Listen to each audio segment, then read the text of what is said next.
And I thought to myself, which this will never, I know you're already going to make the joke of, oh, that will never happen.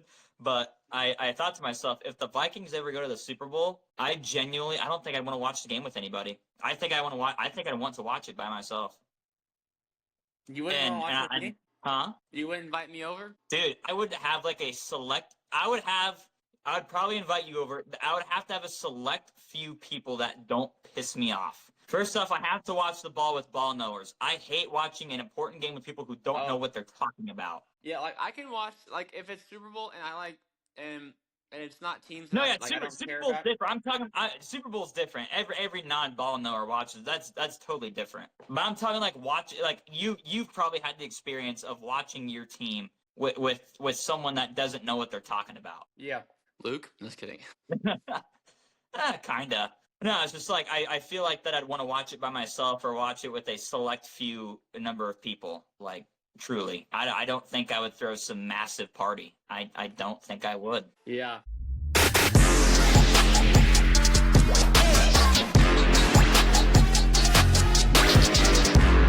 Hello, everybody. Welcome back to another episode of the Kenny Sports Balance Podcast, where we talk pretty much all things sports. Been a lot of football talk recently, but we're kind of at the end of the football season, and we're enjoying it, and we're having fun.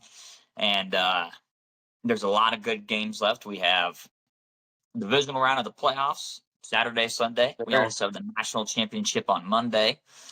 So, Eric, I think we should just dive on into the conversation. We had the semifinals of the playoffs last week. What were your thoughts on that? Yeah, well, before we start, I just wanted to talk about the special guest that we have that's coming on the podcast. Oh, do we have one? Yeah, we got Jesus. Oh, nice. You got a little.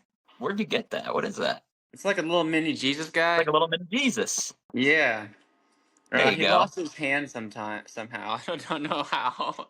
Yeah, that's funny because when I was a kid, I think it was my grandma had a statue of Jesus and it was missing a hand. So that works. Nail cross hands. Yeah. Yeah. I thought the semifinals were very entertaining. I think somehow the Indiana game was still entertaining in a way because like most of the nation was pulling for Indiana, so like all the plays were cool. Just how excited the players were. Like usually, if it's a good team, sometimes they're not as emotional or they're just like whatever. But they were just filled with passion and excited about it. So good to see the Ole Miss and Miami game. Such a good game. Crazy, such a great game. You wouldn't have seen that in a top four if you would have just taken the top four from this year or like any year. Like usually the blowout game is that game. Yep. It was a really good game. Trinidad Chambliss threw another dime, and just couldn't lead them at the end to get through and get the win. But I was actually rooting for Ole Miss, like surprisingly, but I was too. SEC just really underwhelmed this postseason, and Big Ten is looking to not exceed expectations, but at least put them up there neck and neck. Maybe take a leap overall as a conference to look out for instead of the SEC for football. SEC homers are obviously going to say that it's the SEC, so they're going to say that. But I will say I was watching the game with Cadence, and we like stopped the game, and she was like. She was upset, but like she wasn't like angry, like because she's not like a Cubs fan, but like a SEC fan. And she looked at me, she said, "Miami sucks," and then she started laughing. Yeah, dude, Miami has taken out. They've taken out SEC and Big Ten schools this year, man. They took out A&M to start it off, and then they took out Ohio State. Now they just took out Ole Miss. So they're rolling through all the best teams in the nation right now. And now they got the best in the nation to deal with, Indiana. So I'm curious to see what they do there. It's going to be fun. Last time I heard on the ESPN that I think Miami's about an 8-point underdog at home. Yeah, it's a home game. But also another thing is it's kind of a home game for Fernando Mendoza too, because that's where he's from, is Miami. So he's gonna have a bunch of family and friends there. He said he's gonna try to get Lil Uzi a ticket to the Natty. I wonder if he got Uzi that ticket or not. But I did see that. I did see that. yeah, it's a home game for him. He's gonna have a whole bunch of his people there, so we'll see. And honestly, when it comes to football, Miami is not a great. It's not that good of a football town. It's a basketball town for sure. It's definitely a basketball city. I feel like the Heat are way bigger than the Yeah. Dolphins or the Canes, but Yeah. honestly, the Hurricanes are probably bigger than the Dolphins. So Yeah, dude. It's crazy that I love how the theme, like, they're literally just like perfect for the state of Florida. Like, you got the Hurricanes, yeah, you got the Gators, you got the Heat, like literally the heat, the Heat. humidity, You have the uh Dolphins, the Hurricanes, the don't know why I have Marlins. the Florida Panthers. I don't know where they're Yeah, located. I think there might be Panthers in Florida. I'm not sure, but there is the Marlins. You have the Rays. Um, but yeah, it's they. I mean, if you really look at like history and stuff like that, like you can.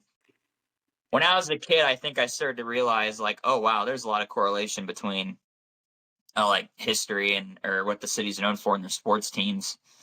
Once you like learn about stuff in school, and you're like, oh wow, that's why they're called the Steelers because Pittsburgh is a steel city, or oh, that's why they call it the 49ers because of the gold rush and stuff like that. Yeah, You see a lot of that. it's pretty cool. Yeah. Also, I learned this on the broadcast of the Indiana Oregon game, but Indiana has like the largest alumni fan base, like in all of college. It's all college. Like they have so many people that graduated from them, and now that they're Mm-hmm. actually good, like they're coming out in the thousands, in the tens, and hundreds of thousands. Mm-hmm. That get Man, they said it's on a the dream. on the broadcast that it was 80-20 Indiana Oregon. I Mm-hmm. really think it was 90-10. And so even though this is a home game for Miami, like a home game because it's at their home stadium, um, I think it will probably be 60-40 Indiana. Yeah. That's my prediction. Well, it's just crazy, man, because me and you are kind of in the same boat of I don't expect to see Iowa in a national championship in my lifetime for football. Uh, Yeah. you probably don't expect it either for Iowa State, and those Indiana fans didn't expect it, and now it's happening. I mean, this is you know, fans of Alabama or Georgia, Ohio State, they will not understand. Like this is like a once in a lifetime type of thing, something you thought you would never see. So yeah, they're going to be going absolutely nuts for this because they couldn't have dreamed of this in a million years. It's crazy. Yeah. And within 2 years, like you turn Yeah, that program around in 2 years, like oh my gosh, like Curt Cignetti is that guy. You talk about Dylan yeah, Raiola being like a Mahomes impersonator. We can talk about him in a second. But yeah. uh Curt Cignetti is almost like a Nick Saban impersonator, but like Dude, he's from the successful, Saban coaching tree. successful. Like Yeah, he like yells at his players up 55 or when they have 56 points and they're like, "Hey, yeah. you're not too much on defense. Come on." Quit dragging ass out there. Come on, what are we Yeah. doing? We're up 60, coach. What can more can Yeah, we he is from the Saban coaching tree, so you got to think he probably picked up on a couple things. And I mean, Yeah. if you coached under Saban at one point, you definitely, I mean, you're going to look at that and you're going to pick up on what he does to be successful. Because why would you not do that? Yeah. He's been around coaching, assistant coaching, all different stuff. Oh yeah, Long time, even before Nick Saban. I think he had like 20 something years of experience before Nick Saban. And he yeah, said like within like it's either 4 weeks or 4 months, he learned so much more from Nick Saban how to be a good coach, how mhm, to lead his team, more than he had in 20 years prior. So that just yeah. says that speaks volumes for Yeah, how a good of a coach and how good of a learner he is. yeah. Absolutely. I'm curious to see how long he stays at Indiana, if he stays there for the rest of his career, if he takes a job. I hope he stays there forever because that'd be really cool. And there's honestly no reason to leave. I mean, because you see a lot of coaches leave smaller programs to go win a national championship, but he's already doing that at Indiana. So I feel like Mhm. now he might stay there. Now the Indiana Boosters, man, they're going to be putting up that money for that team just to make sure that they can stay in contention. And it's a different era now in college football. So everybody's going to be donating all their money and trying to get those best players to come in. They already got that the TCU quarterback Josh Josh Hoover Hoover. transfer. So Yeah, that's they're good for them. definitely paying him the big bucks now for sure. Yeah, they are. They are. Speaking of Dylan Raiola, I mentioned him. He's trying to Yeah. impersonate Patrick Mahomes. Mahomes, and I was like, okay, he'll transfer to Oregon. I'm like, okay, that means Dante Moore has got to be going pro, right? Dante Moore has got to be going. If Dylan Raiola is coming and get a lot of NIL money, but Dante Moore is coming back. He saw the New York Jets and he said, "See you later. I will not get picked by you," but they'll probably be there anyways next year, so I don't know why. Probably. Yeah, so Um, he went on ESPN yesterday, and he was like giving like this yeah, man, I love Oregon, I love the Ducks, I want to stay here, I want to win a national championship, blah blah blah blah blah. Knowing damn well that he looked at all those mock drafts, saw him going to the Jets at 2, and said, "Absolutely not, I'm not doing that, not a chance." You got me. No, yeah, I ain't doing that. I'll stay. I'd stay at Oregon too. He's a smart man. yeah. I wouldn't go to the Yeah. Jets either. Yeah, I wouldn't go to the Jets. Also, Justin Herbert did the same thing with Oregon. Like he was projected to go to the Giants, and he stayed back another year. And yeah, I do. So now Dylan Raiola is got to sit a year behind Dante Moore. Dante Moore. And you want to know who sat behind a year? Patrick Mahomes. It's like trying to be him and Alex Smith, and it's like, brother, like, yeah, you gotta drop this somehow. Like, oh my gosh. Well, now he's going to be wearing different colors. At least he'll be in the green and gold. So at least that's good. Yeah, I'm curious to see now if he maybe, I don't know, has he officially transferred there? Is it official? Is he there on campus or what? I think so. I think Because if so. because if he's not, he could probably still go somewhere else. But if he is, then I guess he's stuck there as a backup. Yeah. So we'll see about that. But Let me that's see. interesting. Mm, I don't know. Definitely, I think one of the most over. He was one of the most overrated, the most overrated player in college football the last 2 years. Man, I don't know why he went to Nebraska. I couldn't tell you. Terrible yeah. play. I don't know. Well, he committed to Oregon on Monday, Ah, but so I see, don't know. I don't know if he actually signed though. Yeah, Because if and he that's hasn't different. signed, I would guarantee. I don't think he wants to be a backup. I would think he'd want to go start somewhere. Sure, Yeah, there's some D3 team out there that would love to take him, but yeah. Which I he'd don't go know, play cause for. I don't know. yeah, he could have just done it for the free year, you It's know. true. It's Got the true. Oregon gear and dipped, So Yeah, I was gonna say get the Oregon gear on, get paid some good money, and hold the clipboard. I mean, hey, it's fine. Can't go wrong with that. yeah, Can't go wrong with that. can't But go wrong with it. who? Okay, so who do you got winning on Monday? Who's your pick? Who's your pick? I have a lot of respect for Miami. I Mhm. do. I do. Yeah, yeah. Do I think they deserve the national championship game? Yes, I think they deserve the national championship They game. knocked off a lot of good teams to get there. I Absolutely, just think Indiana is a stinking wagon. they are a wagon. Um, and they're just so good. Curt Cignetti is going to have their guys playing well. Hmm. I do think if Miami can get in the fourth quarter and have it close within a one-score game here, Indiana hasn't had a close game in over a month. Man, it's The been last since the time Big Ten title the, game.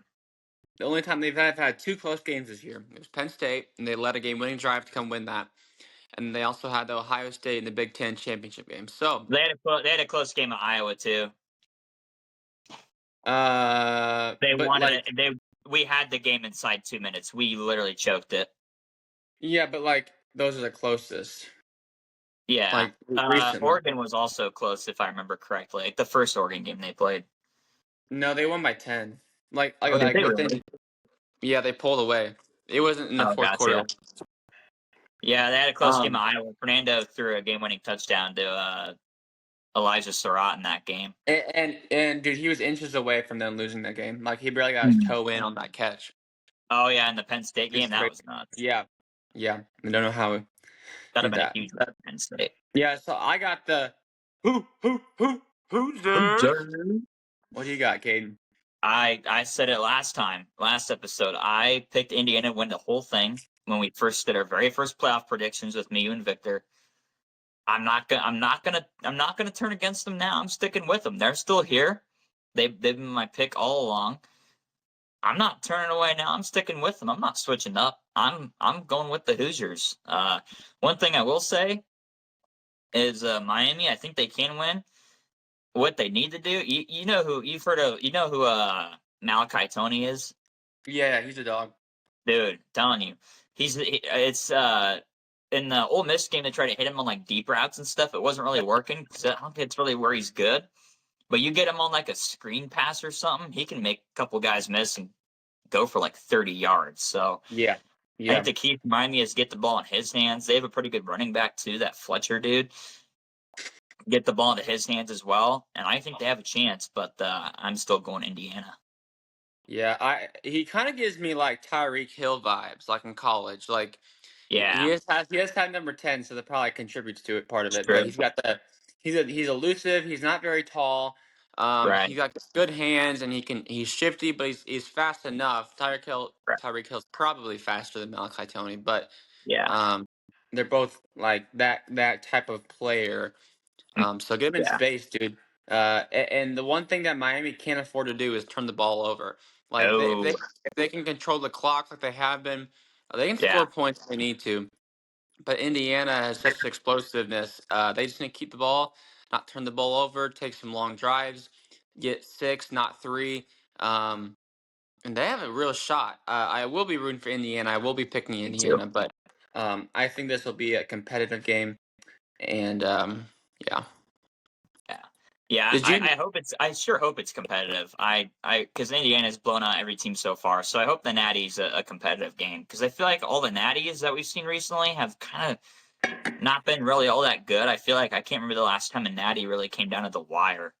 Uh, Yeah, yeah, yeah. I can't think of anything right now. yeah.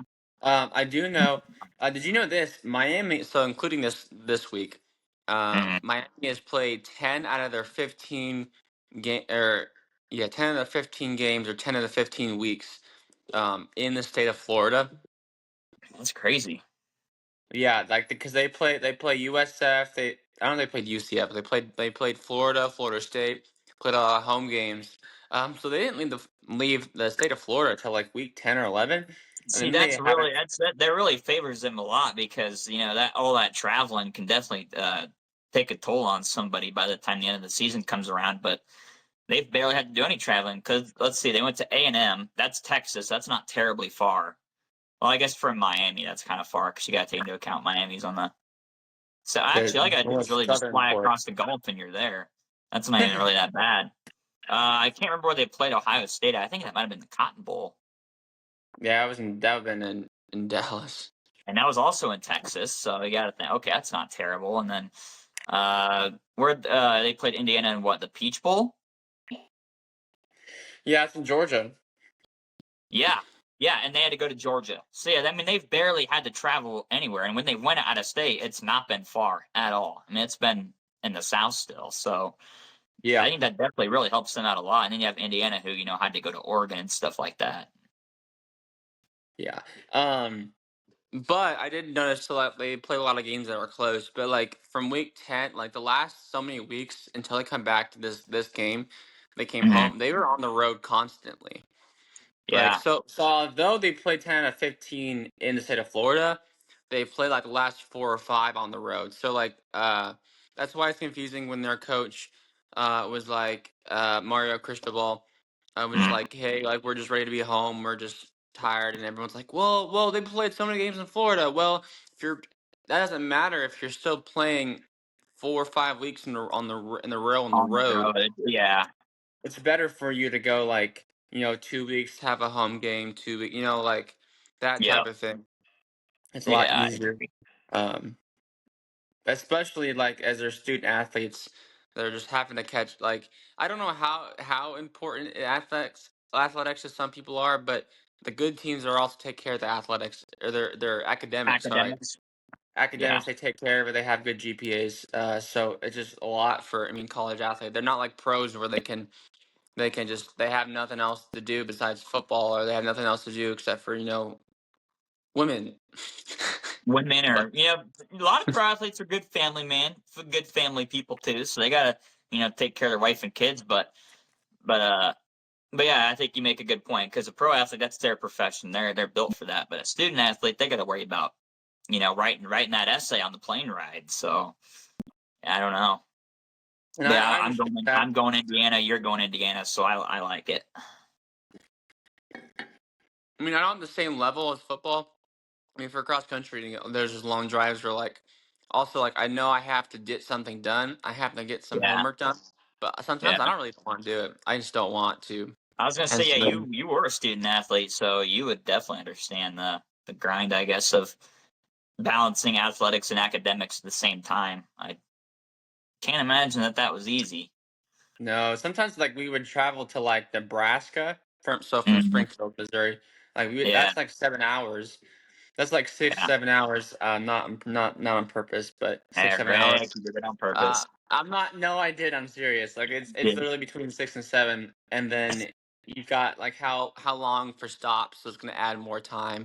it's true. Um, Especially you got a van, a guy, you got a girls van, guys van, probably another van, maybe 2 or 3 vans. But see, If then it, you're like, okay, I want to do homework, and then you and the guys start getting rowdy and stuff, and I yeah. don't know if you guys did that or not. Or you like sometimes they'd have like random like brackets they would do, like find out, like, I don't know if it's Barstool brackets, but it's like these random stuff. Like one time it was like who would win in a fight, and it's a bracket, and we all debated it and stuff. It like came It's up with random funny. stuff to talk about. Yeah. Um, Anyways, before we want to jump into the NFL, unless there's anything else you want to say about college, Cade, I wanted to bring this up because this came to my phone this morning. Okay. Um, Jonathan Kaminga requested trade from the Warriors today. Yeah. He because of his contract extension he signed earlier. He's or as of tomorrow, or today's Thursday. As of today, he's available to be traded and Oh. requested out. He said, like, I'm out of here. Like, I don't want to be here. So like, what? How does that make you feel? What do you think about that? I don't blame them. They're. I don't know if you remember. This year it's kind of gone the same, but last year it was a really big thing. Steve Kerr wasn't giving him any minutes on the court. Like whenever Kaminga got in the game, it's like, oh my gosh, it's Kaminga. He's in the game. Like holy crap. I don't know. It's like Steve Kerr. I think just has a problem with for some reason giving younger guys minutes on the court. He's always kind of been like that. Which I don't know why. I mean, Kaminga's been at Golden State now. He was drafted in 2020. Him Been and around for Moses six Moody. years, 5, 6 years. Yeah. So I mean, he's not even really a younger guy anymore. But yeah, he's not really getting minutes. So I don't blame him. I would go somewhere we can get some minutes and which yeah, I don't know. They could really use some young guys right now because that team is so old. They got Steph, Jimmy, Al Horford, Yeah, Draymond Green. I don't know if you knew this, but Seth Curry is now on the team playing with his yeah. brother. I He's thought he signed and he retired, but maybe not. yeah, he's signed and now he's been dealing with a what's the injury? Uh, sciatic nerve, I think it might be. Ooh, that's tough. That's a tough Yeah, injury. I think that's the injury he's dealing with right now. So yeah, that team is just extremely old. So it kind of sucks for them. Because you don't have a lot of young guys. They have Kaminga, they have Moses Moody, they have Will Richard. I remember his name now, but on Sports Cap, I couldn't remember. Yeah, yeah. Because That you're was like, it's stupid. like Will Reichard, but it's like, Yeah, it's like Will Reichard, but it's oh, pronounced Richard instead of Reichard. Uh, so yeah, it's definitely interesting. Maybe go. I mean, they probably need to go get themselves a good piece or something at the deadline. But we'll see. We'll see. Because the West right now, man, the West is crazy. it's so good. You got the Thunder, you got the Spurs, you got the T Wolves, you got the Lakers. You have like the Rockets and Nuggets who are in that mix as well. So yeah, the West is freaking nuts right now. Dude, you Uh, have to, what's up? I couldn't tell you who's going to make it out of that conference, honestly. Well, I just saw the other day, on Tuesday night, the Spurs and Thunder played again. I'm like, Yeah, dude, it's Thunder been. actually beat him this time. I know it's like Spurs went like 3-0 in like 5 days against them, which is insane. Yeah, Around dude, Christmas that's time. freaking crazy. Yeah, it's funny. I was gonna bring it up the last like 2 episodes, and I just completely forgot. But when me, you, and Victor talked about the Thunder, and we were talking about like how they could possibly like break the Warriors record or whatever for like best season of all time, they like they've gotten better since. But after we filmed that, they like fell off a cliff.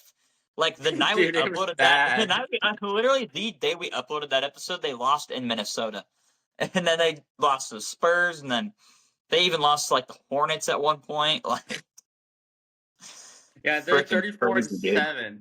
So they have Yeah, to they have to go they have to go um 40 and 1. yeah, it's not gonna happen. 40 Uh, and 1. when me, you, and Victor filmed that episode, it really looked like, I mean, they had a chance at it, and then they just kind of went on a stinker. But I think now they're getting better. But I think they were yeah, like 25 and 2 or something. yeah. And since we filmed that podcast, they've gone 9 and 5, which is crazy. Their So I last mean, their, winning record, but not how good would they should be. yeah, their last 10 games says they're 8 and 2. Yeah, So so they they've gotten better. They've gotten better since they fell off a little bit, but So that just means that they went 1 and 3 the first 4 games after this podcast. So yes, that's so exactly because yep.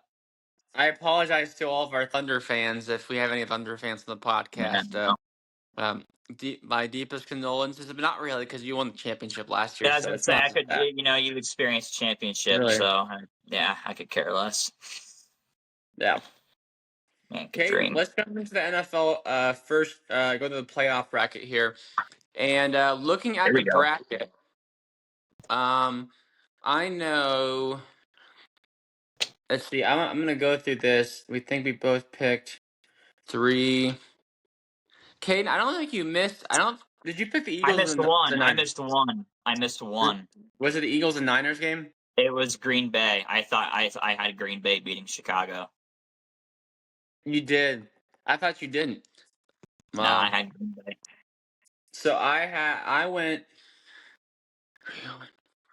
4 and 2, and you went 5 and 1. So like, it's really not that bad. But if No, you think I'll about it, take it all day. like it's like okay, I went 4 and 2, and I was like, okay, that wasn't that bad. But like if you think about it, that's awful because that was my team. My team lost, and that was one of my losses. And it's It's just tough. like, oh my gosh. I don't know if you want to get right It's into tough. that, but like, dude, I have Whenever never you been want. so frustrated. The Packers, we always find. Whenever you want to get into it, I'm going we into can it. get I'm into going it. into it right now. I'm All going right, into it here we right go. now. Let's hear it. Let's hear it. Come on. The Packers, we always find the most heartbreaking, the most chaotic, dumb ways to lose playoff games.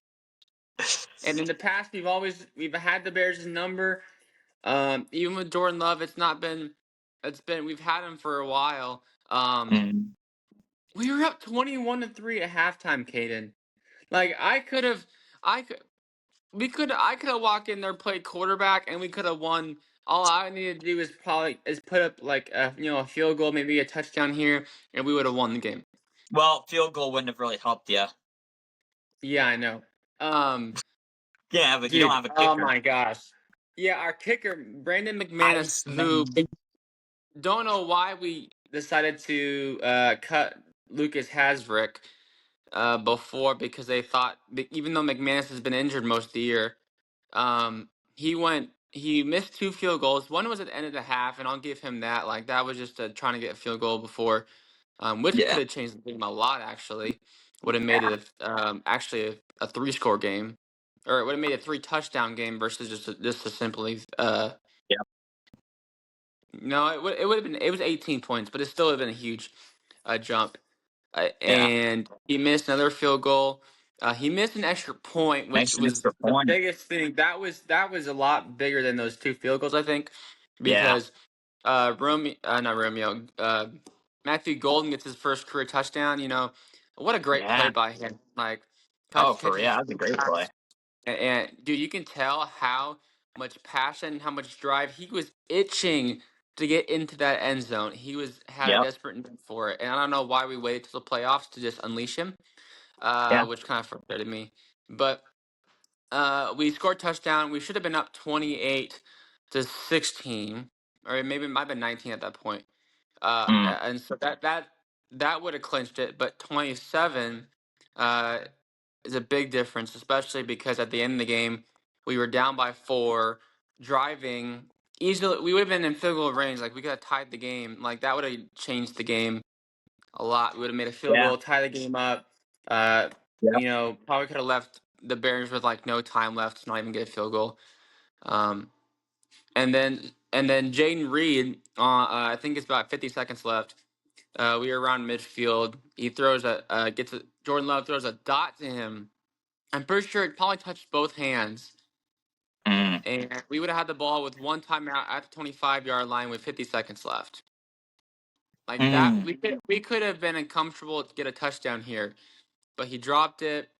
We didn't get much closer, and then his Jordan Love, just there's a bunch of things where like our center got injured, and so Ooh, the snap was bad. Jordan Love had to just get away from it, and we just couldn't get a throw off. So it's tough. What are your thoughts very on? Looks frustrating. like Matt LaFleur staying. What are your thoughts on that?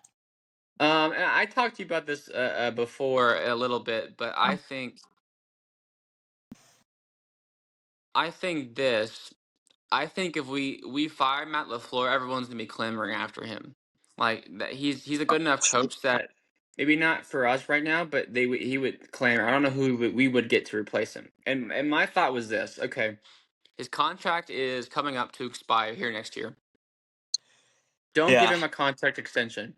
No comfortability for him. You be honest with him. You say, Matt, like, you were part of the reason why we lost this game, maybe majority of the reason. You Yeah. need to prove yourself why you can make us a Super Bowl contender. I know there's been injuries.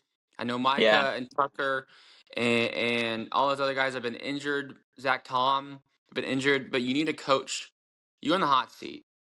Yeah. If you Absolutely. if we're not happy after this next season, doesn't mean you have to win the Super Bowl. But like, Right. you can't lose in the divisional round this when you're up 21-3.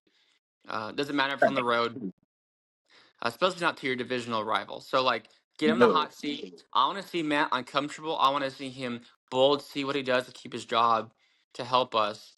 Um, Rich Bisaccia needs to go. I don't know why they said they're gonna fire him. Me and go. We're paying him way too much money to do nothing but special teams. Um, get a better Tough. special teams coordinator. I really hope Jeff Hafley does not leave. I He's saw been he just interviewing interviewed for with I believe it the was the Falcons. Dolphins or Falcons today. He's rumored to go to the Dolphins. Yeah. I'd really like to keep him some way. If we don't, I want to go after Brian Flores, the Vikings coordinator. He ain't And switched. then uh, my dream scenario would be getting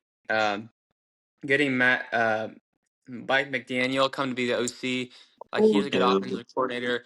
Take the play calling away from Matt LaFleur. Like, let him just be a coach. Let him be overseer or a manager. That type of thing. Like, that's where he can be good. He can give input to the offense, but he doesn't have to worry about that. Like, it's Yeah. off of his Dude. shoulders a little bit. Which I think part of his play calling just we had like 3 drives and like 9 yards or something like that, or I don't even know what it was to start the game against the Bears. So also we need a new kicker. So like let's go sign. I think it's Lucas Carnero is the Ole Miss kicker. So if he goes in the Yeah, there you draft, go. um, I want him. Uh, Yeah. I say cut McManus and then make Lucas Hasrick and Carnero fight for the job. Yeah, McManus needs But to be cut. That's absolutely. like never in my life would I have thought that we would have had a harder time replacing Mason Crosby than Aaron Rodgers. I sent you that comment on TikTok, and that was hilarious. And I'm like, bro, like, how is it so much harder to replace Mason Crosby? But he was just consistent. He was a good kicker for a very long time. So That's my soapbox. I've calmed down a lot since then. yeah. But sitting in that Texas Roadhouse, I was mad. I was so mad. Mm. And Yeah. obviously, I can't really. I'm not gonna yell around Cadence when I'm watching the football game, especially not in public. But No, in yeah, my not mind, well, yeah, in unless you're my at like mind, a sports bar, but that's about it. I don't sit at the bar, Caden. Come on. I'm sports bar is different I'm than a joking. bar. I'm joking. I'm I joking. mean, kind of. Um, I mean, there's but like similarities. in my head, I was like, I just want to scream. You're not, So yeah. You don't want your wife to think you're some crazy lunatic over there screaming in the middle of public. You know what I mean? Slamming your fist down yeah, on the table, and yeah, I yeah. get that. Shoot, man, I let it loose. I don't care who's around me. I watch my team with passion, and I don't care who's there to see it. Oh, I do too, but I just don't want to make a scene at Texas Roadhouse. Like that's like that. No, yeah, I'm I don't do it I don't do it in public, but I mean, I don't really go in public during Vikings games anyway because I know better. yeah. I try my best Like to stay at home.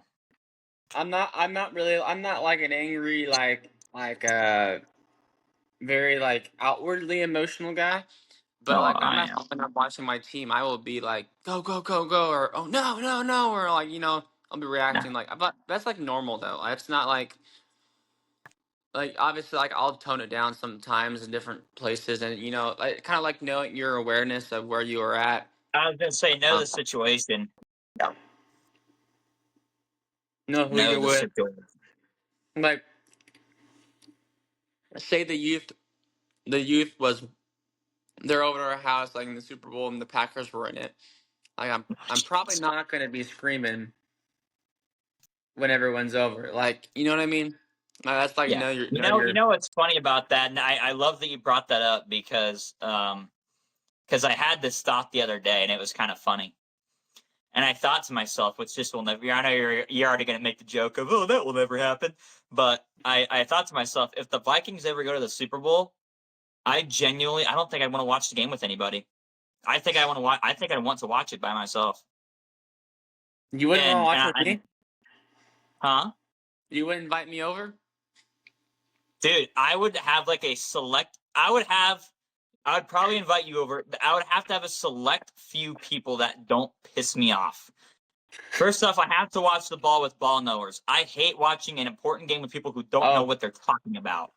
yeah, like I can watch like if it's Super Bowl and I like and it's not teams No, yeah, that I don't Super care Bowl's about. different. Super Bowl's different. Every non-ball knower watches. That's totally different.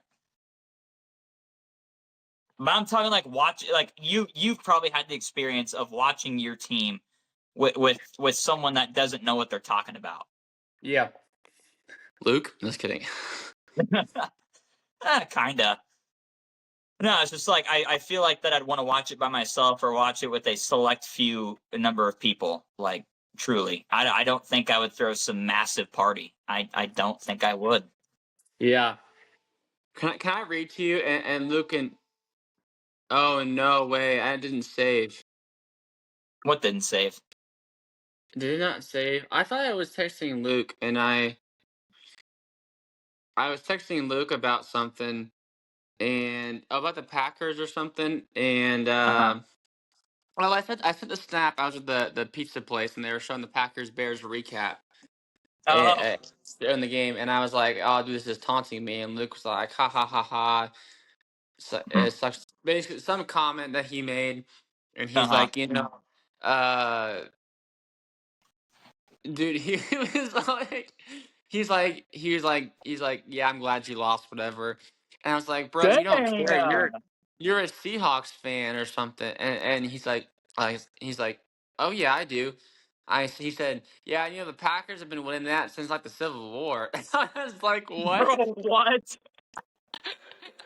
I got a Luke story. I got a Luke football story. I forgot to tell you about. Geez, we love you, Luke. By the way, we're not trying to Yeah, like bash on you. This is funny. he's my brother. We love him with all of our Yeah, heart, yeah. but He was on the podcast a couple episodes ago.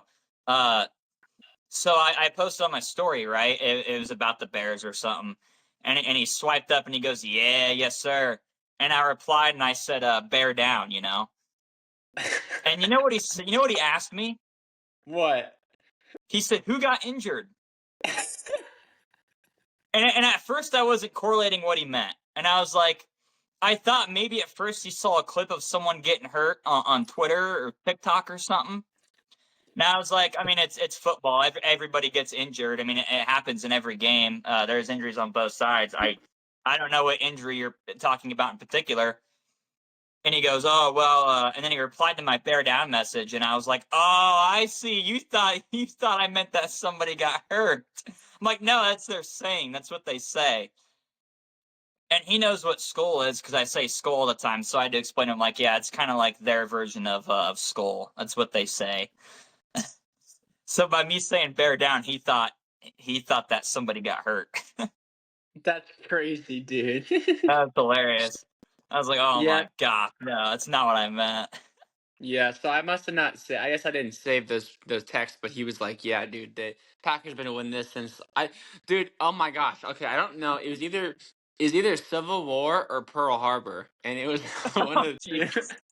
I mean, the Packers Like, have been around since Pearl Harbor, so that would actually make somewhat sense. But I was almost like, are you with a friend and your friend's using your phone? That's what I felt. I like Luke's never like he's got to be trying to like get on my nerves or something. Like he does not really oh, it's care. it's it's fun to get on people's nerves when their team loses. I try not to because it's like, man, that sucks. 'Cause, you know, as a Vikings fan, I've been there so many times, and Yeah.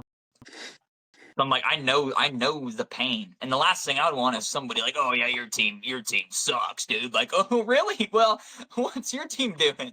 They're in Cancun right now, so shut the hell up. My So, gosh. and that's why I didn't really say anything because like, what's my Viking? Justin Jefferson's over there streaming on Twitch playing Fortnite with FaZe Lacey. So it's like, what? Who am I to come Face. on here? I don't know. I never Yeah, heard. I know who FaZe Clan is, but I don't know who FaZe Lacey yeah, is. I never heard of that Lacey. before. I don't know if he's still in. It doesn't matter, but he was playing Fortnite with them and some guy named Marlon on Twitch. And then meanwhile, you got other teams that are in the playoffs. So it's like, I'm not gonna come on here and talk too much because my team doesn't do anything. Yeah, I saw this TikTok and this guy listed off stuff. He listed off a bunch of Vikings quarterbacks like recently, like everyone from like Kirk to Sean Mannion. And I don't know what the podcast was, but he asked this girl, he's like, "So what do all these people have in common?" And they said Uh, all these people just try to throw the ball to Justin Jefferson. yeah, So yeah. And you know what? Everybody has had good chemistry with JJ besides JJ. Like even Nick that's Mullins crazy. understood the assignment of, hey, just go out there and just throw it to him the entire time. I mean, it's not challenging. Just Yeah. throw it to Jettis and he'll catch it. Yeah. It's not rocket science. Caden, What's up? so I think, I kind of stayed away from doing some predictions, Super Bowl predictions, Yeah, because of the way the bracket goes, where the highest seeded team goes to the one seed. So once we have all the teams right. So it literally just goes week by, like it's easy to track who's going to play each other next week's. So yeah. I thought, let's just go ahead and looking at the bracket. Let's. Who is going to be your NFC and your AFC champions and going to play in the Super Bowl? Who you got coming out? Okay, so for the NFC, You want me to um, read the matchups off just no, to I, remind the I viewers? know them. I have the matchups memorized. I'll read them for the viewers just in Yeah, case of the read it. list. Read it for the people at home. I agree. Yeah, read it for the people. So the AFC, we have number one seed Broncos hosting the Buffalo Bills. Hmm. You got number two seed Patriots hosting the Houston Texans at Gillette Stadium. Woo.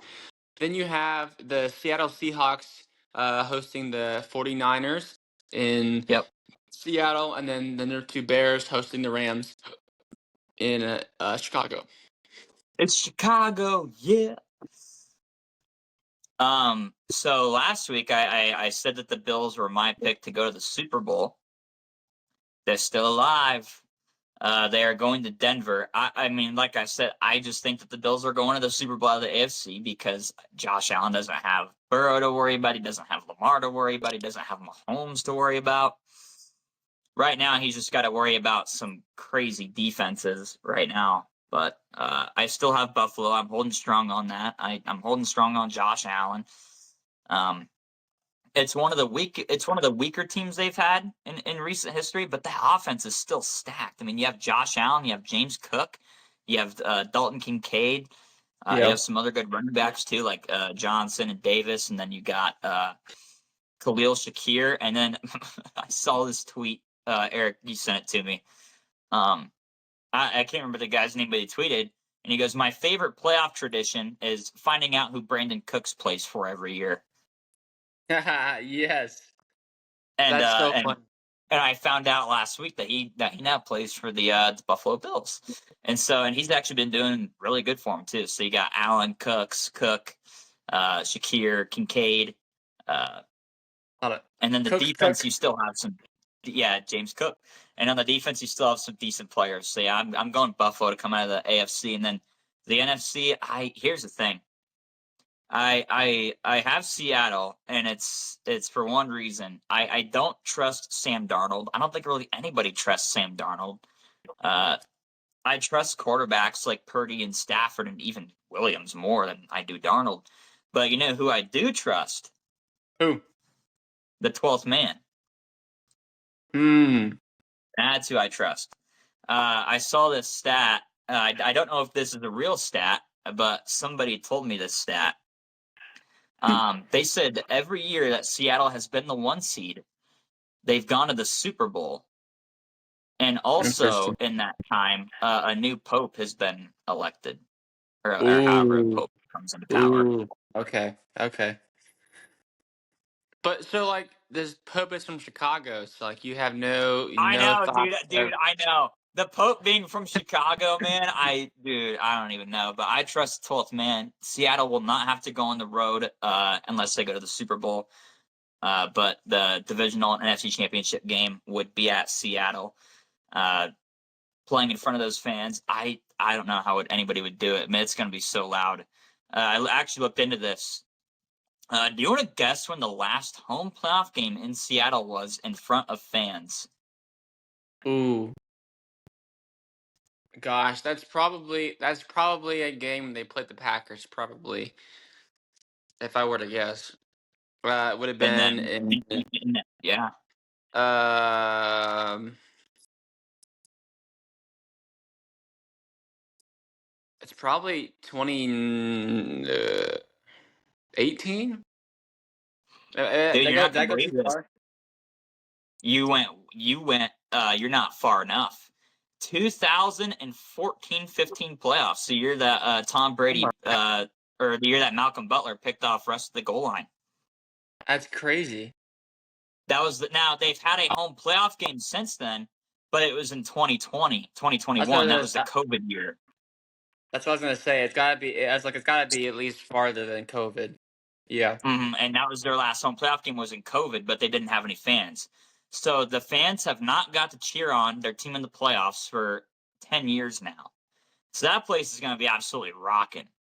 So yeah, I have Seattle and Buffalo in the Super Bowl this year. Darnold versus Allen, two guys of the I think it would have been 2018 NFL draft. I Mm. think they were in the same draft. So yeah, definitely interesting there. Yeah, Seahawks they Bills, that's my pick. yeah. Well, Or played actually, a wait, home no, I playoff. lied, I lied. 2016 was the last time they Yeah, played in front of fans. the Panthers. They played the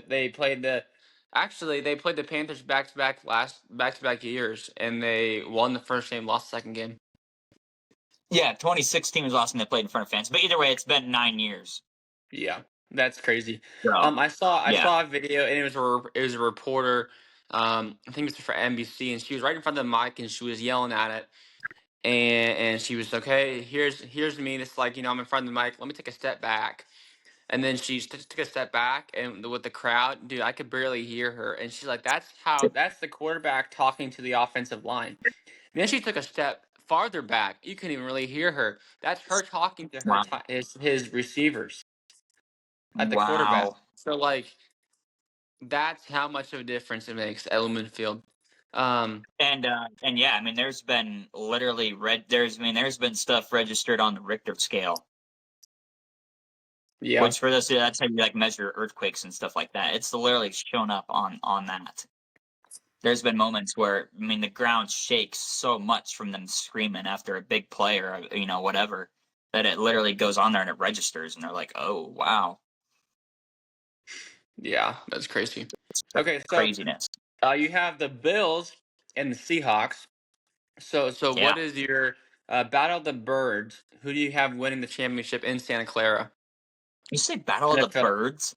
Yeah. Oh wait, the Bills aren't. uh, I mean, looking at their logo, it kind of looks like a buffalo to me. I don't know what kind of the birds you got down battle. there in Wichita. I mean, you got like money trees, and you got the Bills and the Seahawks. No, I was kidding. It's Yeah, true. don't know where I got that from, but I don't know who do you either. got? I'm gonna go with Buffalo because this is the one game where Wow. Seattle doesn't have that 12th man. So I'm gonna go with the Buffalo Bills, Josh Allen, to win his first ring. I think it's Wow. about that time for him. He needs it. Dude, I don't remember. I don't know if I can ever find this. And when I go back to edit this, I'll see if I can find it. Mhm. There is a clip of you in the old podcast a long time ago breaking it Oh, down. The Chiefs, the Bills were in the AFC championship game, and you uh-huh. said the Bills make the Super Bowl. Oh, it's either win or make the Super Bowl. I can't remember. You will Then I would you jump will through a jump table. through a table. Caden, are I you remember this. committed? Are you committed to opening up that commitment, or do you just want to just? Are you too confident that you? I don't think so because the last time when I said that, I was 100% sure the Chiefs were going to win that game. And now I'm 100% sure that the Bills are going to the Super Bowl. So yeah, I'm not going to commit to that. Dang it! Not trying to Dang end up it! in the Ah, hospital. man. Yeah, I don't want you in the hospital I either. also But don't know. I also don't know if I have a table to jump through. dude, just get If one. you donate a table, now I'll tell you what. If you donate a table, I would do it. Yeah, I feel like we gotta find ones that like can bend in half easy. You know what I mean? Like they're already like can go in half versus you have to force it to go in half. That will make a big thing. But you Right. know, like And all I got to mafia. do is just like hop on the bed of someone's truck and just jump off and right onto the table. Yeah, dude. But be like Bill's Mafia. Like we talked about WWE yesterday, dude. Tables, ladders, and Yeah, chairs, man. Bill's that's Mafia. what I'm saying. They also like set stuff on fire as they're. I feel like I've seen videos of like the table being on fire as they jump onto it. Yeah, yeah. I'm pretty sure. I'm pretty sure. It's Okay. like, dude, Let's what the heck? let's go to my picks here, and a couple of Yeah, things what do we stand out. got? What do we got?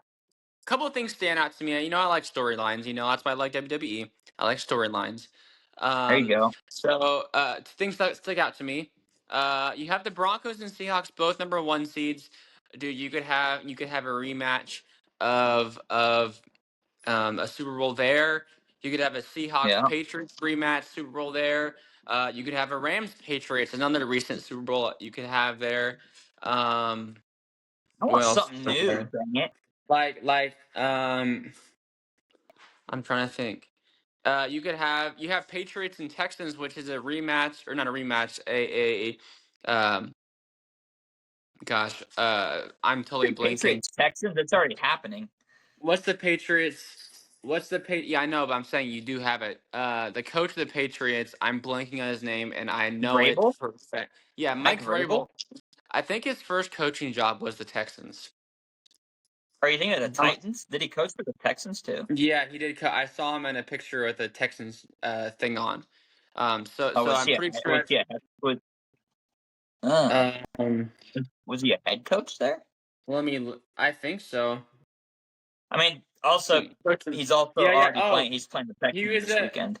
a defensive coordinator from 14 to 17.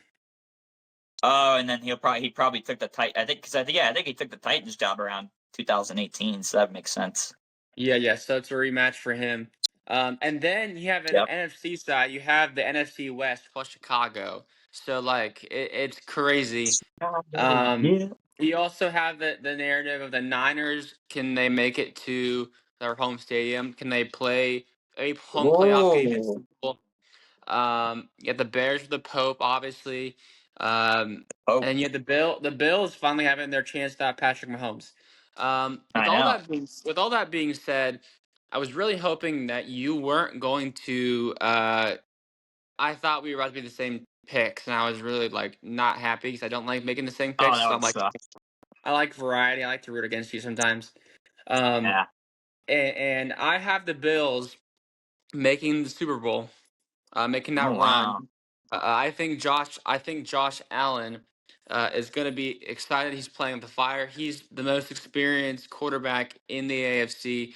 And argue, I mean, Yeah. if Matthew Stafford was, I mean, not in the whole playoffs, but definitely the AFC, the most experienced.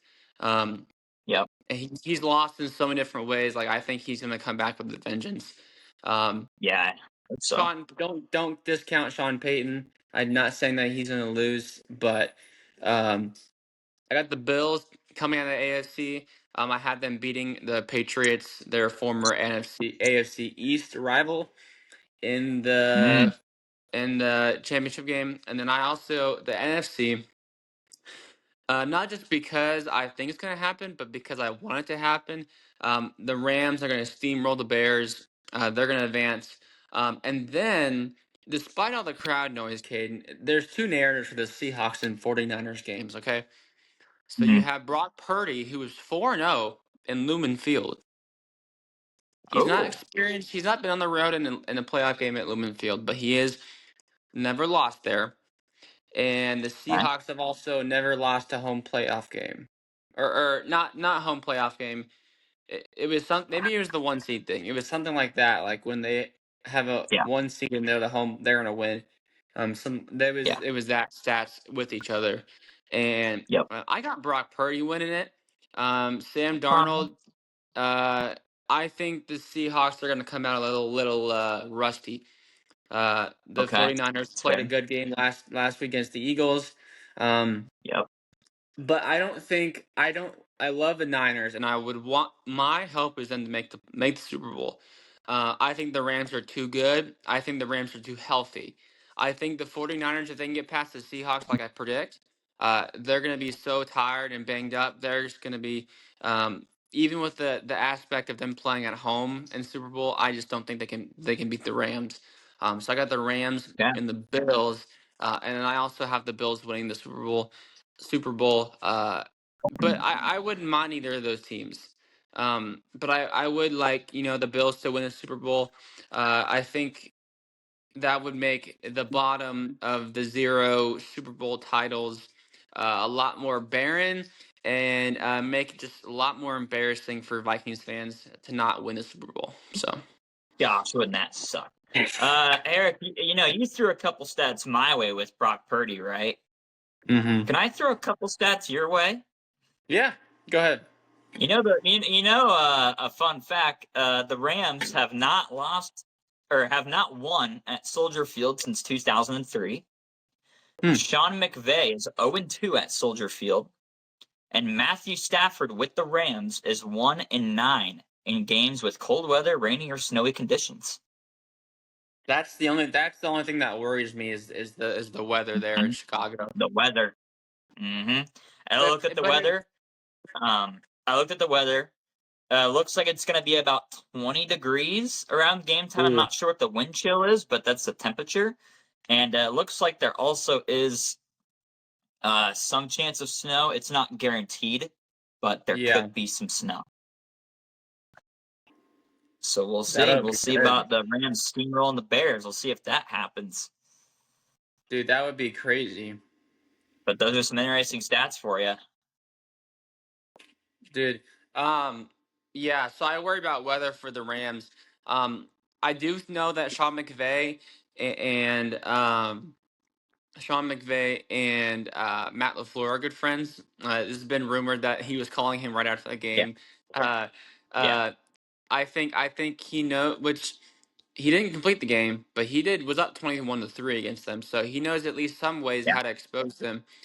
Um, Yeah. so I mean, and he's played them 3 times in a year, so it's a lot of experience, and so I think the Rams will have that, take that with them. I don't think the Pope is enough to beat him, though. But Mm. I think all these games will be really, really exciting. Yeah, I don't really see a blame. Wow, I don't really see a game where I look at it and I say there's going to be a blowout. I think all these are going to be fairly close. Yeah, the only game I could see being a blowout would be Patriots and Texans, but like that's not going to be a blowout just the fact that the Texans defense is so good, and I'd both of take if it's a them are so blowout. I good. think it'd be a blowout for the Texans. I think the Texans would blow them out if it's going to be a blowout. That's what I would say. But Drake May MVP, so Yeah, I don't we'll think they're see. gonna do it. Yeah, so that's the playoffs. If any of you guys, if any of our fans here are diehards of these teams, tell us what's wrong, tell us what's going on. Yeah. Niners don't have George Kittle, but if they have Jawan Jennings throwing those dimes to Christian McCaffrey every week, then we're Yes, good. sir, baby. I'm a you know I'm a my I don't think I would go as far to say that I would say I'm a Niner fan as a backup, but I would definitely say I root for them when the Packers are not in the playoffs. Just because of Brock Yeah. Purdy being a big Iowa State fan. Yeah. But with the Niners being such a thorn in our side in the playoffs, that's the only time I can root for them if we don't play them. So, That's but true, man. The Niners always beat the Packers in the playoffs. That's it's so tough. frustrating. All the way back Yeah. to Colin Kaepernick and Alex Smith. Oh yeah. Just frustration. The Niners, the Yep. Seahawks games, they always are hard games for us. Yep. Um, the Falcons usually have our number for some, like back when Yeah. Matt Ryan was playing. Matty Ice. Yeah, it's crazy. Yeah. But For sure. before we move into our one of our second to last segments, I want to kick it off to Eric real quick to tell us how you can support our podcast. Hey y'all, just a quick 5 seconds. Go make sure to subscribe to us on Spotify, on YouTube, wherever you're listening to. It's free, doesn't cost you anything, and it helps us. Thank you. Now back to the video. All right, everybody, we are back. We are back. Same episode of Kenny Sports Balance, doing a couple segments, and as you guys know, we've kind of been doing these top 10, top 5 type of deals, and a lot of them have been like non-sports related, which is nice because we get to talk about some other stuff too. But I kind of decided to because I came up with the idea this week. I think this is the first top 5 idea I've came up with, and I kind of made it a little bit more related to sports. And so, because I was kind of curious, I did top 5 favorite athletes of all time. And I was kind of curious to kind of see what my top 5 are in order. Because I have a good number, but like, I know who my favorite is. I just don't really know like the bottom 4, I guess. So Yeah, I was like, you know what? Let's do that. Sounds fun. yeah. You want to start off? Sure can. All right. So a main rule I had was I tried to limit same team type of stuff. Mm. I have one athlete that's not a part of a team sport on this list, but I tried to limit. But there, I do have 2 Vikings on this list, uh, and one of them's at number 5, and it's also I wanted a Hawkeye. Well, this guy also happens to be a Hawkeye, Viking and a Hawkeye, so I kind of kill 2 birds with 1 stone right here. I have Chad Greenway at number 5. Ooh. And he's definitely one of the more underrated players to come out. I mean, I think he made the Pro Bowl 2 times. Really good at Iowa. First round draft pick. Played for the Vikings his entire career. Liked him a lot just because we talked about him a lot when I was a kid and stuff. And I actually met him a couple times because my dad worked with his best friend, and so I actually went to his house because my dad wanted to. It was around Christmas time, and he wanted to get a present from my uncle, and he got Hawkeye helmet, and he wanted Chad to sign it for a Christmas present for my uncle. So we went to his house so Chad could sign the helmet. So that was pretty cool. That was pretty Uh, cool. he also came into the dealership one time and met him there as well. So yeah, pretty cool dude, really cool dude. Played for the Hawkeyes, played for the Vikings his entire career. Yeah, and then yeah, like I said, it's nice because I was like, man, I want a Hawkeye on here, and I was like, you know what, this is a Hawkeye and a Viking, that works perfect. Mm-hmm. Unfortunately, it kind of has. Unfortunately, it has 2 Vikings on the list now, but it's fine. Uh, Number 4, I wanted to have basketball on here, and I thought to myself, I was like, man, there's so many basketball players I could have at number 4. Because when I was a kid, like when I first started watching basketball, I was obsessed with the Miami Heat. I love the Miami Heat. Um, the only NBA jersey that I owned for a long time was the LeBron James Miami Heat jersey. What color Uh, or what was it the home it, white? it was the black one. I had a home white and it got mold on it, Mm. so Oh yeah, that sucks. Yeah, a yeah. little kid with a little kid wearing white, I feel like is not a good idea for any No, sort of clothing. no. So yeah, yeah. So I had the black one, and but I decided to go with Steph Curry at my number 4. I liked watching him a lot back. I still watch the Warriors every now and then, and he's still fun to watch. He could still launch it. Um, But man, back in the day with Klay Thompson, the OG, Splash Brothers and stuff when they were both in their prime. Realistically, before KD got there, man, before KD got there, honestly, it was more fun to watch the Warriors because it was just Steph and Klay just running the show, and they were just so fun to Yeah, watch. Um, and then when KD kind of came along, it was just at that point it was just unfair, and so it was just like, man, it's kind of like the recent signing last night with Kyle Tucker going to the Dodgers. It's like, okay, this is a little bit too much, little but too much yeah, sauce. yeah. Um, so yeah, I have Steph in my 4 just because I loved watching him. He changed the game. You could argue if it's for the better or for the worse. Because the game now is just revolves around the perimeter, revolves around shooting threes. It's a less physical game, and he was a big proponent in changing that. And some people like it, some people don't. I don't mind it. And in the playoffs, you still get that physical basketball. Um, Yeah, but yeah, now it's like if you can't, and nowadays it's like if you don't have a center that can shoot a 3, it's like I don't want him. But back in the day, it was like your shooting guard could barely even shoot a 3. I mean, yeah, so yeah, he changed the game, and he was super fun to watch, and so he's my number 4. I just said not too long ago that I have a guy on here that's not a part of a team sport. hmm. Uh, Interested to see. Number 3 is going to be Tiger Woods for me. Oh, So now this is not somebody that I liked as a kid. This is somebody that I was forced to watch as a kid. Um, did does he anybody, if force you to anybody watch watch? himself? Yeah, now you won't understand, but I saw a TikTok about this. Like some girl made a TikTok, and it was like only people with golfer dads will understand that. Like on Sundays, golf was on TV and nothing else. It had to be golf. If Tiger was in a big tournament, that's what was on the TV.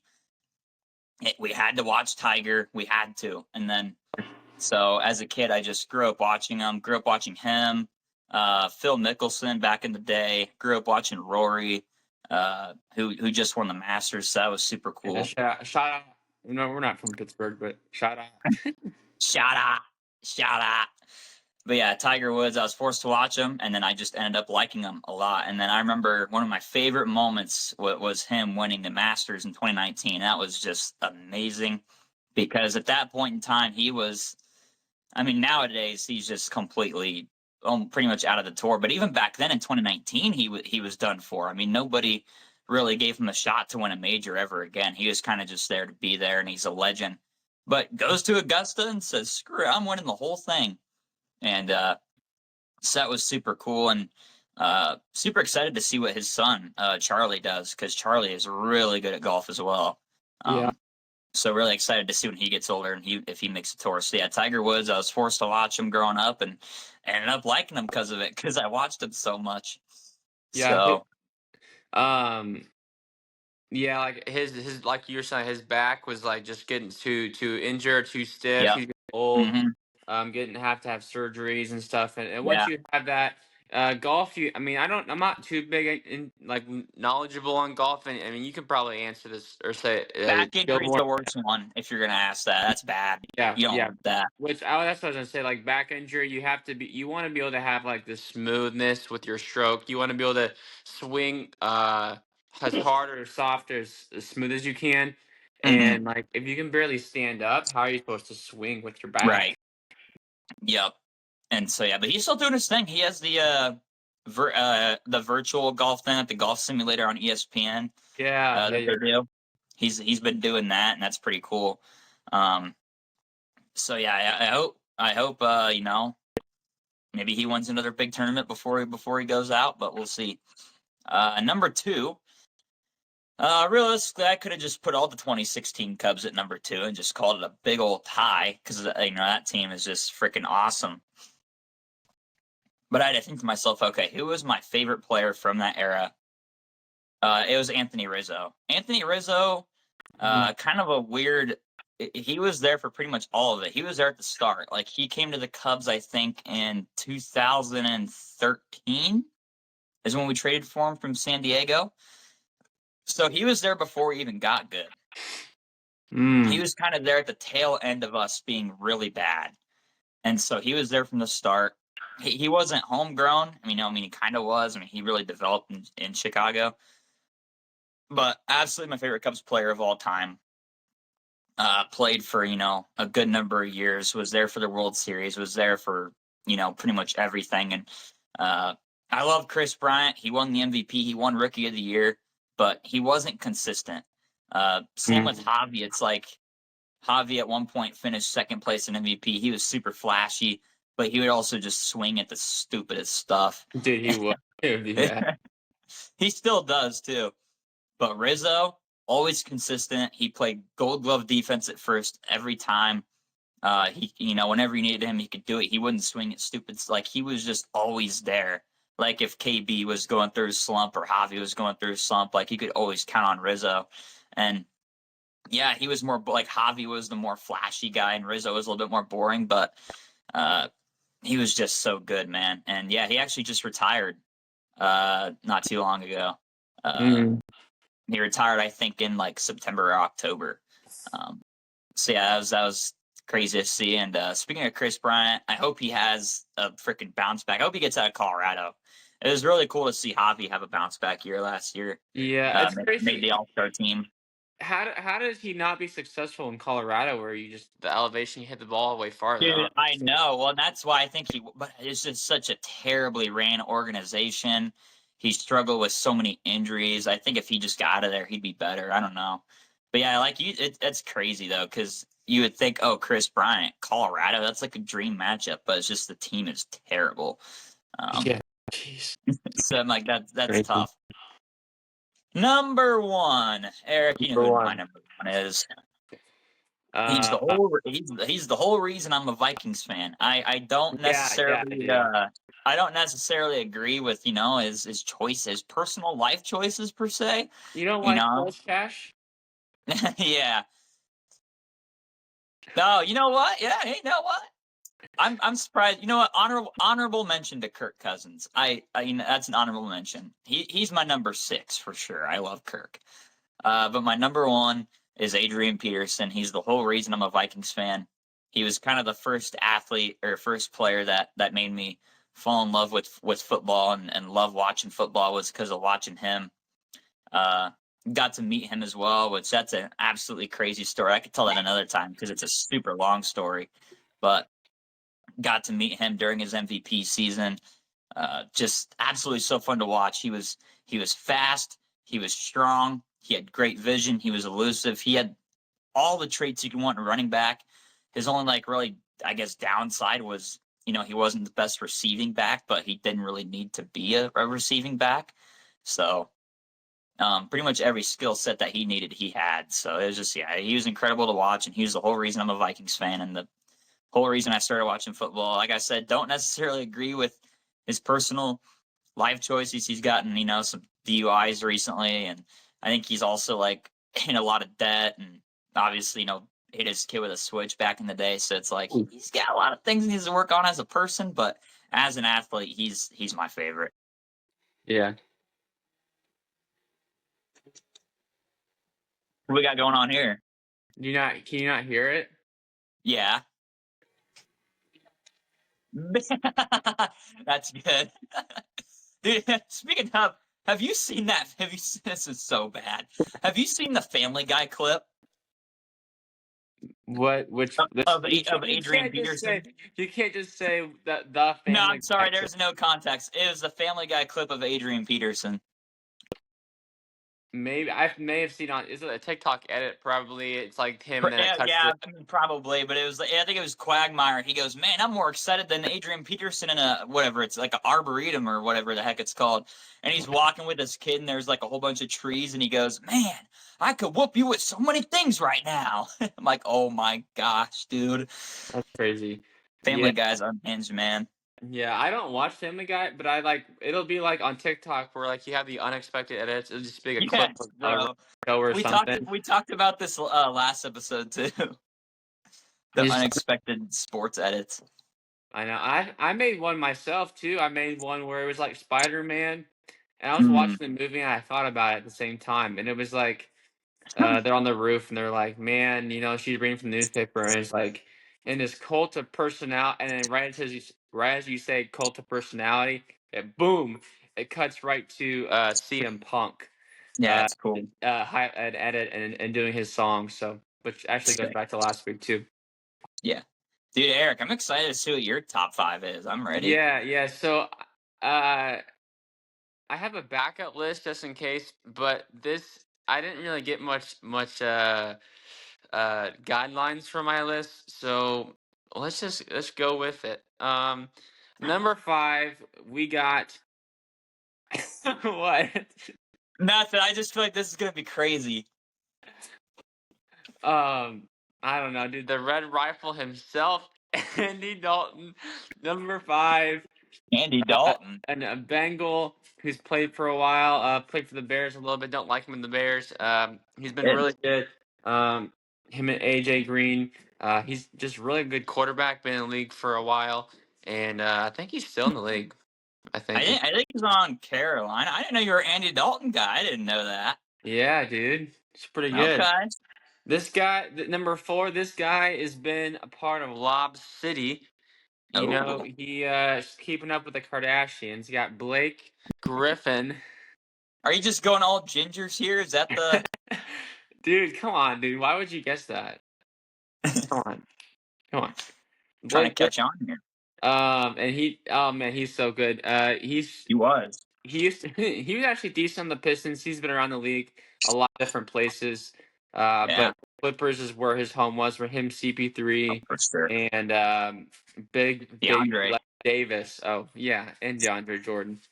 He said Uh, he said big baby Glenn Davis before he said DeAndre Jordan. yeah, sir. This guy is probably one of the best all-time NASCAR drivers, Oh. and this is Dale Earnhardt Jr. Oh, Dale Jr. He's got a lot of wins on his belt. He's experienced. I don't even know if he's in racing anymore, but he is So do I. I really don't think good. so. You talked about not really a team sport. This guy's not a team sport either. When the whiteness of the winter is upon us, when the flakes are coming down, Shaun White is on his prime. Shaun White, number 2 in the list. There's no way that's I've never heard you talk about any of these people as your favorite athlete. Dude, Shaun White, dude, his long red hair, he's just on the slopes. He's so good. And number 1, I think he would have had the record for most home runs if he took some more PEDs. But Mark McGwire for the Cardinals, he's Yeah. really good. He hit like 60 or 70 home runs in this season. Him and So Sammy Sosa had that home run like for a while. They were just competing for how many home runs they could get. yeah. So actually, that was really just my list of the ginger athletes of all time. But we'll get right into You actually Dude, I caught like on to it. it. I was really I was not disappointed. I was really hoping I could play. I could uh, play along and maybe not. You wouldn't get it, but I actually got it pretty quick. I don't know how I did. I correlated it pretty fast. So probably I it's was like probably Andy Dalton that probably threw it. Andy Dalton and then Blake Griffin. I was like, wait, they both got some red hair going on. Yeah, like Blake, I don't feel like Blake's an obvious ginger. No, I mean If that makes sense. If that makes you could definitely see it though. I mean, it's yeah. definitely there. Also, shout out to NASCAR. Shout out to snowboarding. I will say NASCAR. I don't really watch a lot of that, but I did watch a lot of Jeff Gordon as a kid. I was a I fan of saw. his. I also saw a lot of Shaun White in Target. Like, Yeah, dude, you know, dude. Back when, I don't know, when we were kids, dude, he was everywhere, was he well, not? he was. That's what I'm saying. Dude. Everywhere. Him and Tony Hawk, they were everywhere. Yeah. Okay, let's get into my real list here, and Let's do it. I have a list of some of my favorite athletes from my teams. Okay. I got to throw in some Iowa State guys in there too, of course. But number Okay. 5, my only baseball guy I have is Yadier Molina. The Yachting only me. Cardinal that I have I have a jersey. Actually, it's a shirt jersey, so it's not a real Oh jersey. yeah. Um, you know, I'm not like into baseball as much as you, but love watching the Cardinals when I can. Mostly in the postseason if we make it, or like towards the end, 'cause there's so many games of Yeah. baseball, and I just it's hard for Dude. me to watch a baseball game sometimes. Yeah.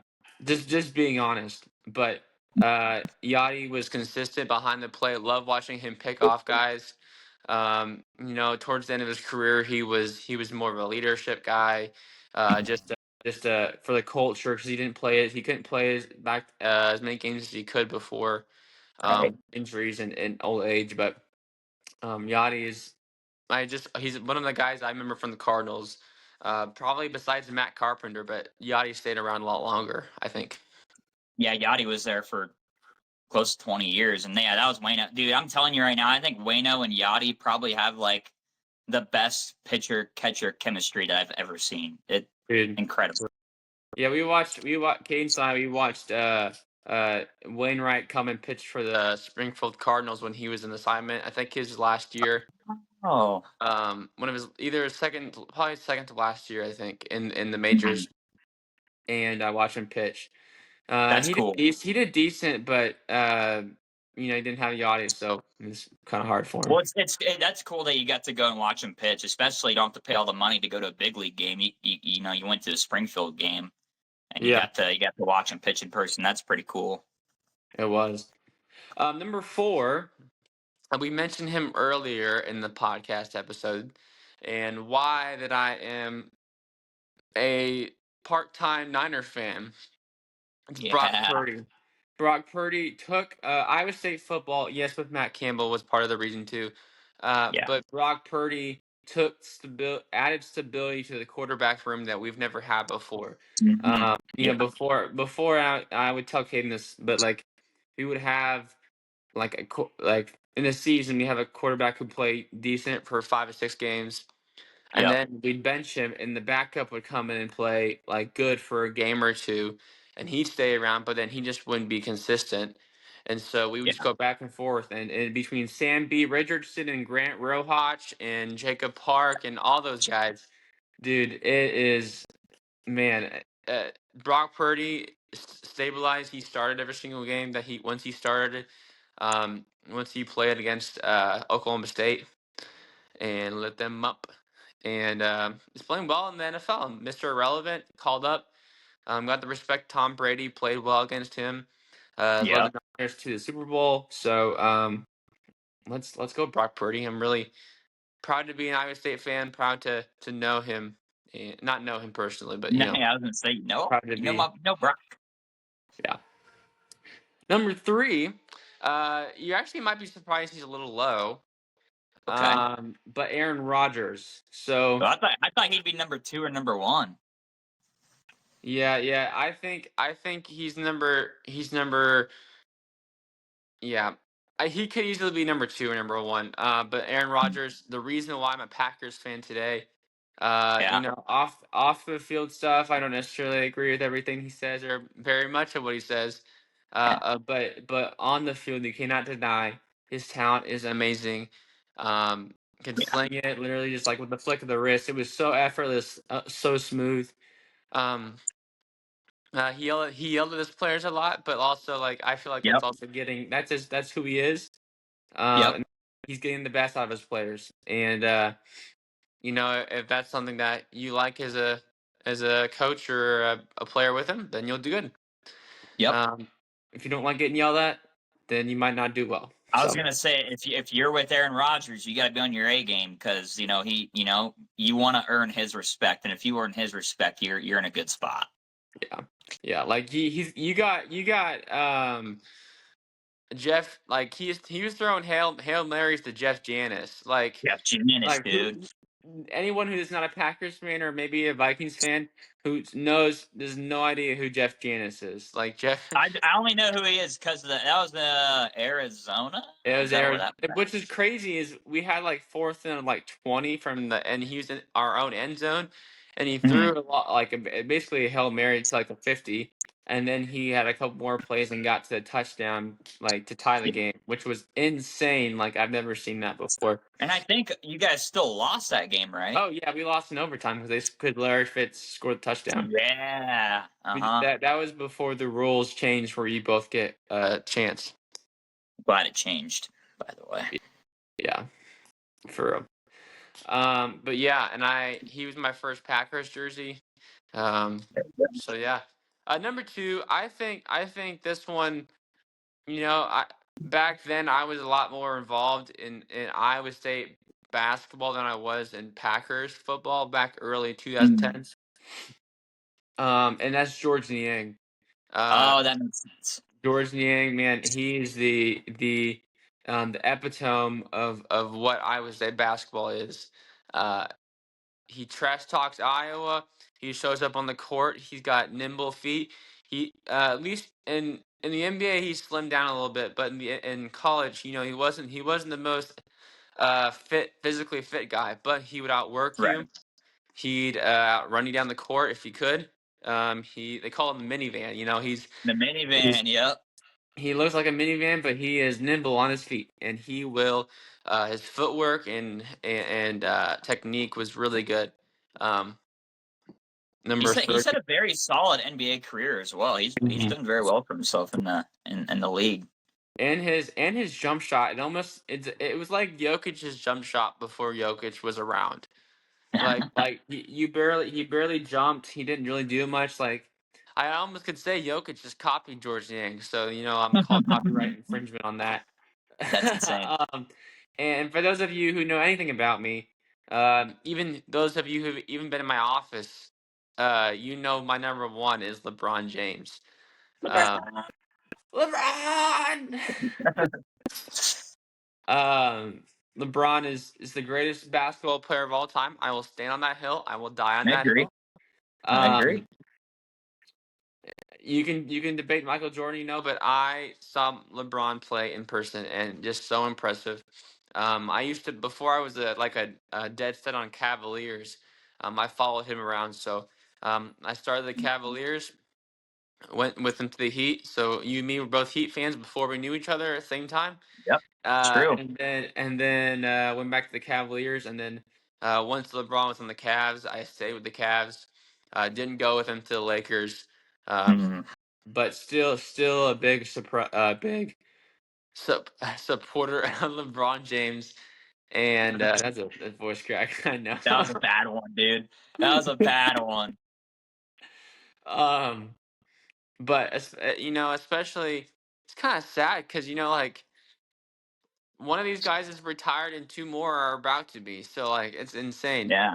I could have put John Cena on this list, honestly, but I'm surprised I didn't see any WWE guys because I would say they count as athletes. One, because you know I, you could consider WWE not to be an athletic thing, but a lot of those guys were athletes before WWE. Either they wrestled in college or they played college football or something like that. yeah. I would probably slide in John Cena at number 4. Yeah. Yeah. But so like I would just add more retired guys to my list, Um Right.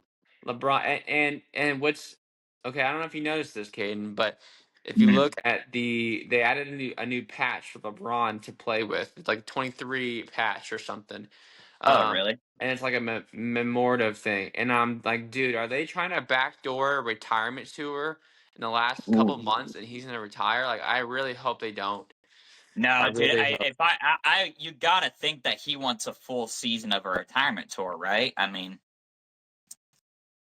and Yeah, I think the fans want that too. I mean, he's getting a jersey patch to mark his 23rd season. On maybe they're just doing that because it's his number that he's been wearing for most of his career. He was 6 on the Heat, but most of his career has been 23. Yeah. Yeah. No, So, I but then didn't it see says that. after every game he plays, the patch will be removed from his jersey by the Lakers equipment manager, dated, and then shipped to Topps production facility in Dallas, where it will be authenticated and later inserted into a trading card. Oh man, that card. Oh, I'm not a big sports card collector, but That would if be I worth was, it. I'd be wanting that big time. Yeah, but that's it. That's my list. Um,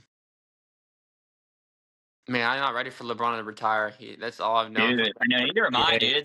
It's gonna be sad. I mean, it's definitely gonna be sad. He I'm not came. ready for LeBron to retire. I'm not ready for KD, Steph. The guys that I grew up watching. I hope Aaron Rodgers, he hasn't announced anything yet, but especially with Mike Tomlin leaving, he came there for Mike Tomlin. So Right? I just hope he signs a 1 year signs a 1 day deal with the Packers and retires with them. Yeah, that's what he Which should do. I'm sure he will. I'm sure he will. Uh, Yeah, which he also in his interview he was like, I'm grateful to be able to play for. I played for uh there's multiple, like, a lot of good. There's few teams in the league with tradition and respect and something blah blah. And he said I was able to play for two of them. It was literally just a jab at the Jets. jab at the Jets. I mean, yeah, I mean that's true. But and then LeBron, he's born the same year I was born. So That's actually not true. He was drafted the same or year as you yeah were yeah yeah yeah born. yeah yeah. Sorry. He was drafted the same year I was born. Dude, I'm 42 or 40, Yeah, man, however old he you're is. old man. That's what I've been told. That's funny. Well, Caden, we are going back into our new segment, and Oh it's yeah, called "What's Cooking with Caden." what's Let's get cooking? right into it. Let's get it. Okay, so I have. We'll just start with the Vikings first.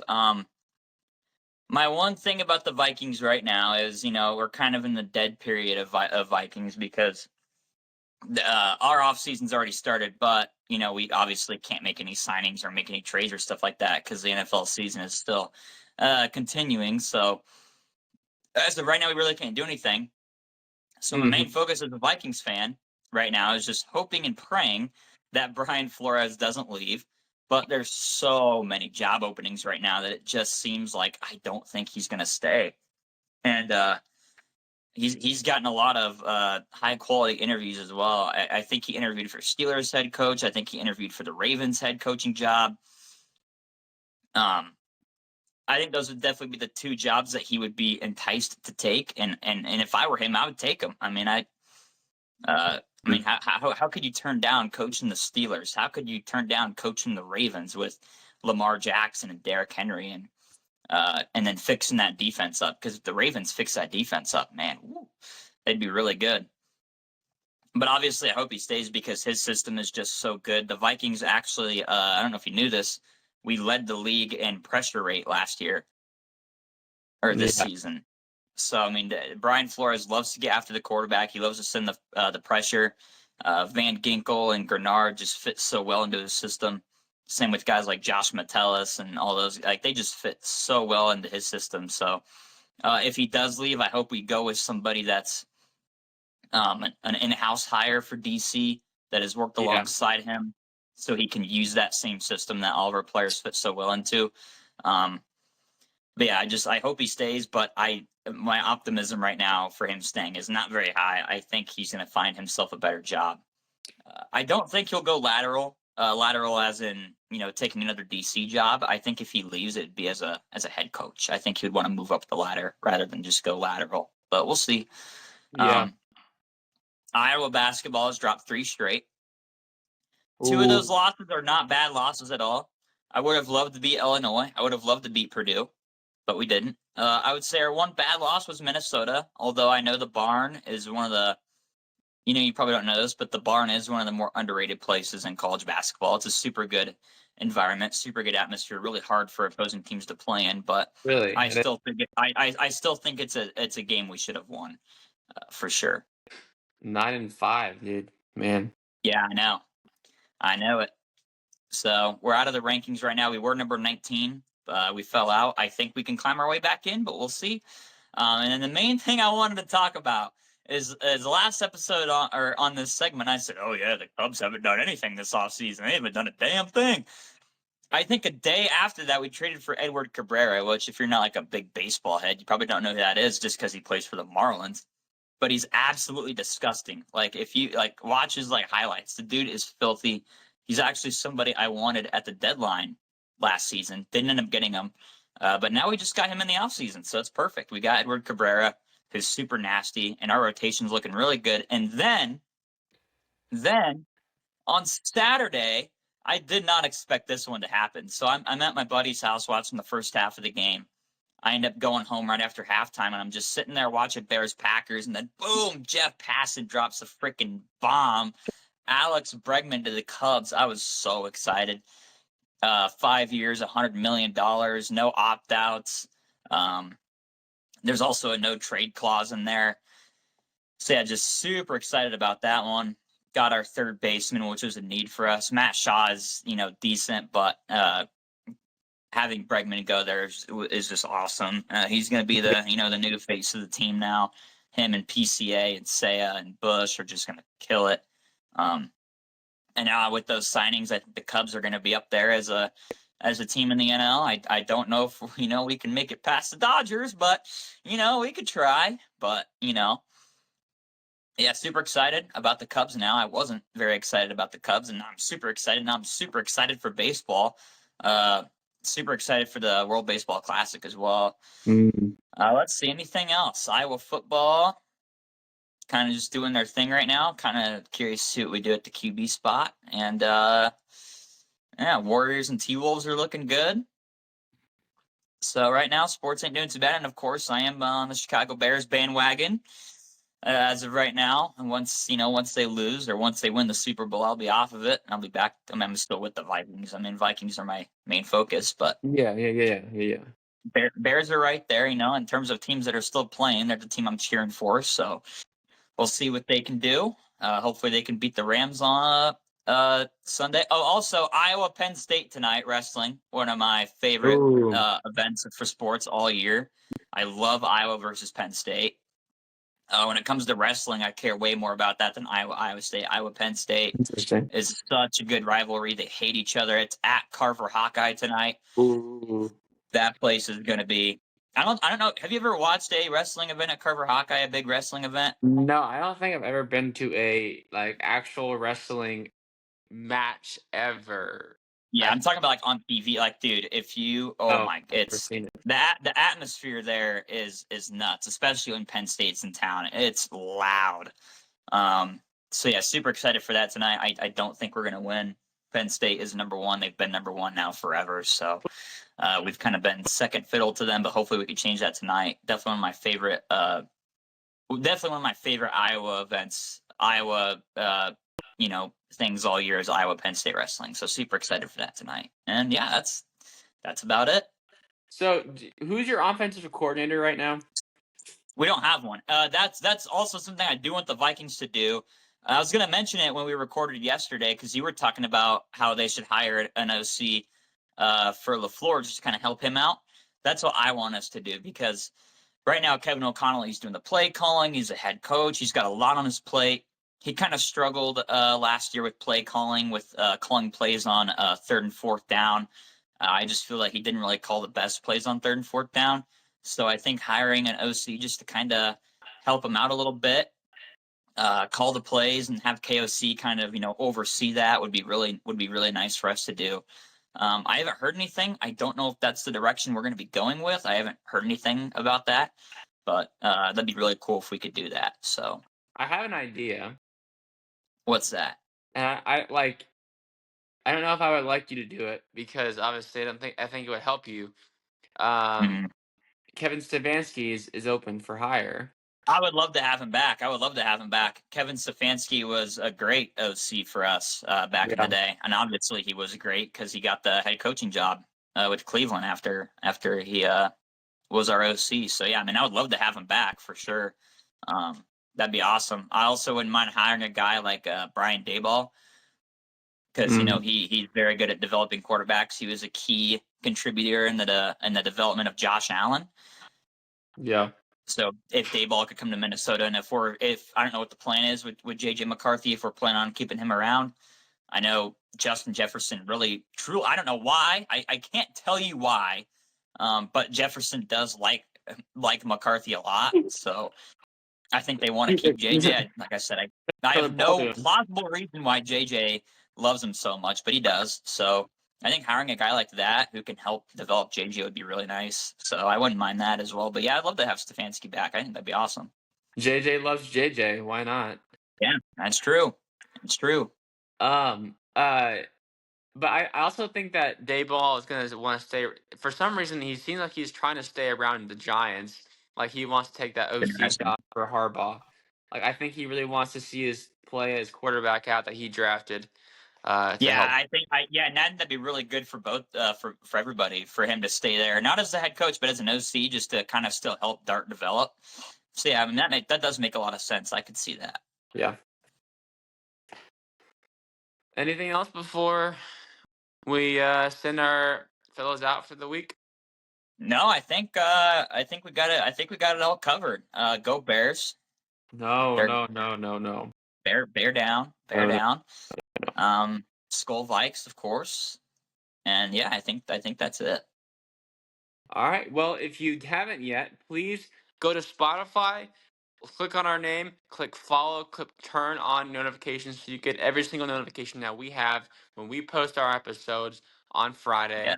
And it is Friday today, so I'm gonna have to get some editing done. But if Yeah. you watch this far down in the podcast, also make sure to like and subscribe our YouTube channel that we can watch. You can watch the video on Spotify or YouTube, but YouTube is Yep. exclusively video. Also, don't forget to Yep. look at our TikTok, our Instagram pages at KSB Podcast. Yes, Any sir. platforms, you can look that up and you'll find us. Uh, Yep. so then we'll put the specific links here in a minute. But thanks for listening to our podcast today, and we'll catch you all next week. Skull Vikes. Go Pack, go baby.